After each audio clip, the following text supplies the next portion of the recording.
Hi guys, Official Ma here and welcome back to my YouTube channel. In this YouTube channel, we'll talk about men's relationship and how to get you your dream girl. If you know this kind of content interests you, please hit the subscribe button down below. And with that being done, let's proceed to the video. In today's video, I'm going to be listing out how you can spot an evil woman before she ruins your life. So pay attention. Are you ready? Because I am. Let's dive into the video. Number one, she plays the victim, always. She's always the person that is getting hurt. She's always the person that people have done bad things to. At first, when you meet this kind of person, they start by telling you about how evil all their exes were, how they were the victim in every story. They never do anything wrong to anybody. It's always people offending them every single time. They never take responsibilities of actions. They are always the victim in every story. They are always the victim in every book. At first, this person will paint herself like someone that has bad luck. She'll tell you stories about how every of her ex abused her, how all her exes betrayed her, how all her friends betrayed her, how she's been through a lot in relationships. And when you hear this kind of story, as a good person that you are, you feel empathy towards this person. And you will have that desire to rescue this person. You want to show her that not all men are the same, that you can love her properly. You want to show this person that, yeah, this is what true love is all about. You want to show this person how to be loved properly, but that's where you make the mistake. Because over time, you notice that nothing that this person ever does is her fault. She never takes responsibility for any actions. You're always the person at fault. You see yourself apologizing for things that you know that you did not do wrong.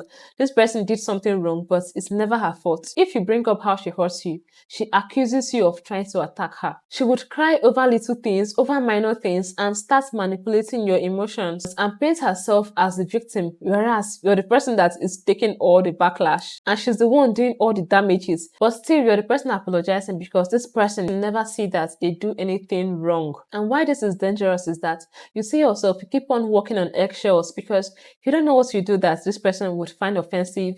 You don't know what you say that this person would find offensive and end up flipping the script, and you see yourself apologizing or you see yourself feeling like the bad person. Number two, she uses love as a weapon. Real love is unconditional, patient and kind, but for her, love is a tool of manipulation. If you're doing what she wants, perhaps you're always showering this person with gifts, you're always showering her with money and all that. She's affectionate towards you, she's kind towards you.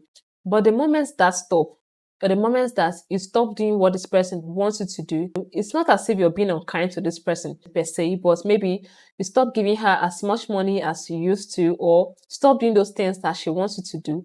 You see this person start becoming cold towards you. She stop picking your calls. She stopped responding to your messages as fast as she used to. All those praises that she used to give you, calling you sweet names, affectionate names, and all those affection, she sees them from you. And most times, she threatens to leave the relationship. She might even go further to say things like, oh, if you loved me, you would do this for me, or I'm too good for somebody like you. And why this character is dangerous is that it becomes like a loop. It becomes like an addiction loop because you always see yourself chasing this person's approval. It's just like reinforcement and response because you want that reinforcement. You keep on chasing this person for approval. You keep on doing those things to get that sweet version of her that only shows up when you're compliant, like when you do what she says that you should do. It's not as if you're being unkind to this person, but for the fact that you did not do that thing that this person wants you to do all the time. Number three, she have different faces for different setting.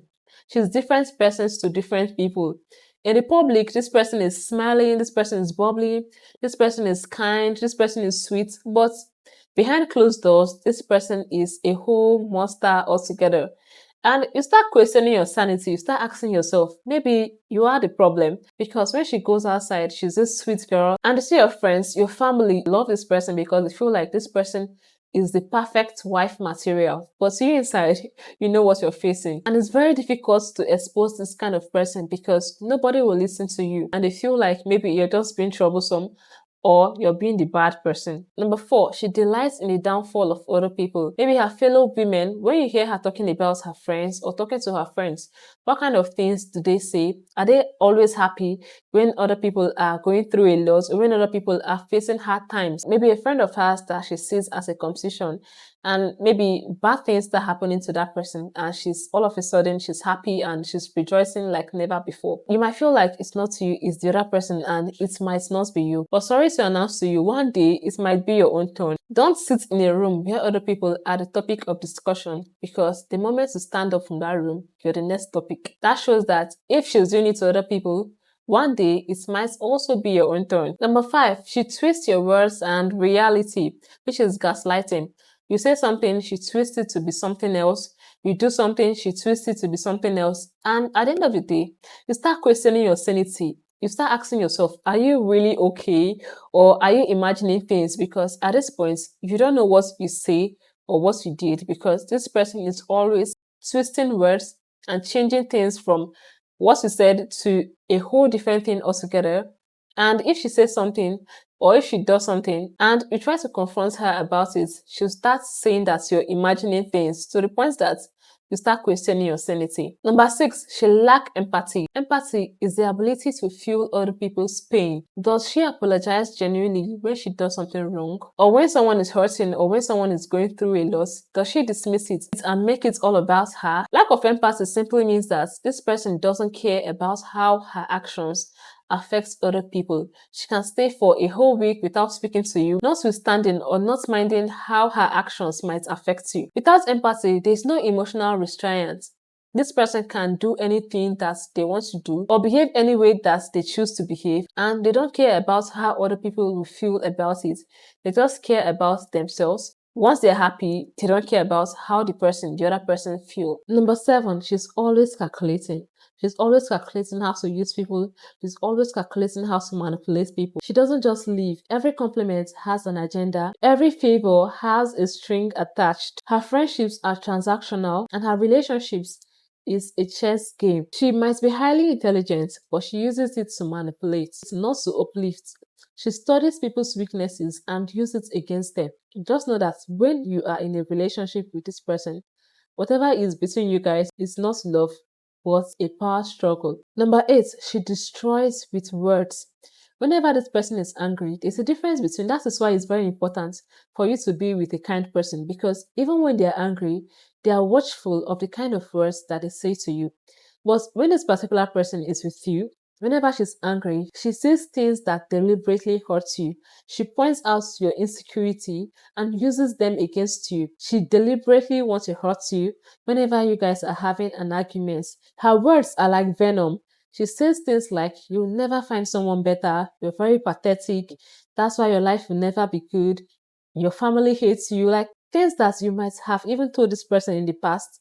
She uses them against you to deliberately hurt you. Verbal abuse is the same as physical abuse, because at the end of the day, it destroys your confidence, your emotional stability, and even your self-esteem. Number 9, she's obsessed with control.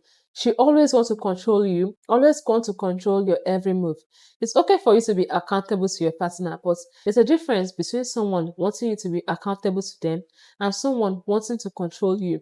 This person wants to control you. She wants to know your every move.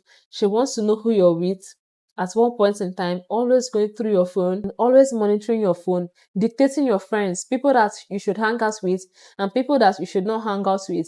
She might even want to isolate you from your family too, and start telling you that things like your family doesn't love you, or just want to isolate you from friends, isolate you from family, control you, control how your life should be, control how you dress, control how you speak, control every single thing about you. And when you persist, she flips out in rage, or she just shuts you out completely. Just know that that week, she would keep you malice for the whole of that week. Most times, even 2 weeks. And when you question that behavior, sometimes she might say things like, oh, because I've been hurt in the past, I've been hurt in the past. I don't want these things repeating itself again. And those kind of shenanigans. Love should not feel trapped.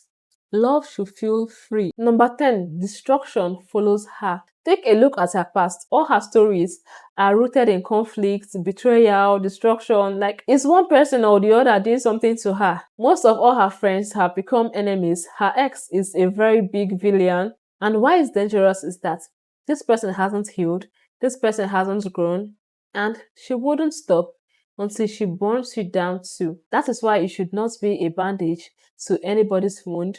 Because once the wound is healed, the bandage is thrown away. And what should you do if you're in this kind of situation? Number one, accept the truth. This first step is the hardest. Stop making excuses for her behavior. Everybody knows what they are doing. You might still love her, you might still see the good in her, but if you're focused on the potential, not the pattern, you would continue staying trapped. You cannot change her, you cannot fix her. Healing is a responsibility. Your job is to protect yourself.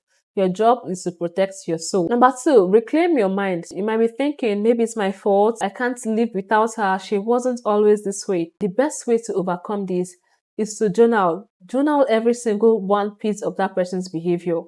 And when you journal, it's as if you're talking to somebody else.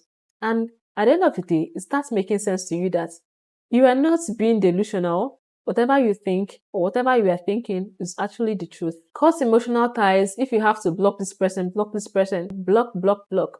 Because closure is not something that someone gives to you. It's something that you give to yourself. Number four, rebuild your deal breakers. Say things to yourself, things that you will never tolerate in a relationship again. Boundaries are built not to keep other people out, but to keep your peace in. Number six, seek objective support. Most times you cannot do it all by yourself. Look for someone you can talk to, a friend, a licensed therapist, a mentor, someone that you can trust to talk about it, because sometimes you cannot do it all by yourself. And number seven, which is also one of the hardest, is forgive yourself for staying too long. Many people find it very hard to leave toxic relationships because they keep thinking to themselves, if I leave now, it means that I've been a fool for staying too long.